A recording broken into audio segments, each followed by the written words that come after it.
Kakinada collectorate దగ్గర ఏకసభ్య commission అయినటువంటి Rajiv Ranjan Mishra commission ముందు మాలల మనోభావాల్ని మాల మహానాడు వాయిస్ని వినిపించడానికి మేమందరం కూడా అధిక సంఖ్యలో కోనసీమ నుంచి అధిక సంఖ్యలో రావడం జరిగింది. మరి మొత్తం ఉమ్మడి తూర్పుగోదావరి జిల్లా నుంచి ప్రధానంగా మేము కమిషనర్ గారికి చెప్పింది ఏంటంటే మాలాసిక్ అనేటువంటి వాళ్ళు చాలా వెనకబడినటువంటి జాతి, పర్టికులర్ అనేటువంటి లేదు. వ్యవసాయ అనుబంధ కులాల మీద వ్యవసాయ కార్మికులుగా జీవిస్తున్నటువంటి అతి నిరుపేదలైనటువంటి వాళ్ళు మాలలో ఇంకా మాదిగ సోదరులు అయితే వాళ్ళకి ఒక కులవృత్తి అనేటువంటిది ఉందని చెప్పడం అనేటువంటి జరిగింది. రెండు, ఈ రాజ్యాంగం 341 ఆర్టికల్ ప్రకారం ఎస్సీ రిజర్వేషన్ ఏబిసిడి చేయడానికి లేదు. It is the totally based upon untouchability factor.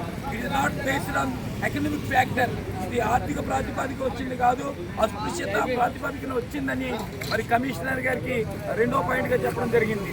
అలాగే మరి ముఖ్యంగా మాలలో ఆంధ్రప్రదేశ్లో సుమారు 80 లక్షల మంది ఉన్నారు అనేటువంటి అత్యధిక జనాభా, ఎస్సీల్లో అత్యధిక జనాభా ఆంధ్రప్రదేశ్లో ఉన్నటువంటి వాళ్ళ మాలలు అని చెప్పి మూడో విషయంగా కూడా ఆయన చెప్పడం జరిగింది.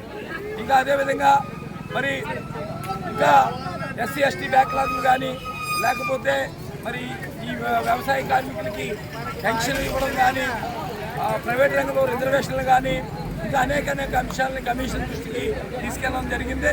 మరి ఎటువంటి పరిస్థితుల్లో మేమైతే ఎస్సీ వర్గీకరణ కాదు ఏకీకరణ కావాలని కోరుకుంటున్నాం. అంబేద్కర్ గారు కానీ దేశవ్యాప్తంగా ఉన్న చమరులందరూ కూడా వర్గీకరణ వ్యతిరేకిస్తున్నారు.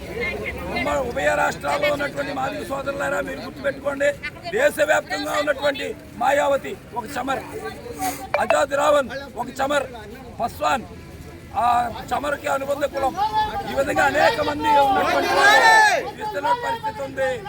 అంచేత ఎటువంటి పరిస్థితుల్లో కూడా ఈ వర్గీకరణను మేము ఒప్పుకోమని చెప్పి చెప్పడం జరిగింది. తప్పనిసరిగా మేము మరి వర్గీకరణలో మాత్రం వ్యతిరేకిస్తున్నాం. ఇది రాజ్యాంగ విరుద్ధమైంది. దమ్ము ధైర్యం సత్తా ఉంటే ప్రైవేట్ రంగంలో రిజర్వేషన్ కోసం కొట్లాడదాం. పెరిగిన ఎస్సీ జనాభా 25% పెరిగింది, దానికోసం కొట్లాడాలని చెప్పి జై భీమ్.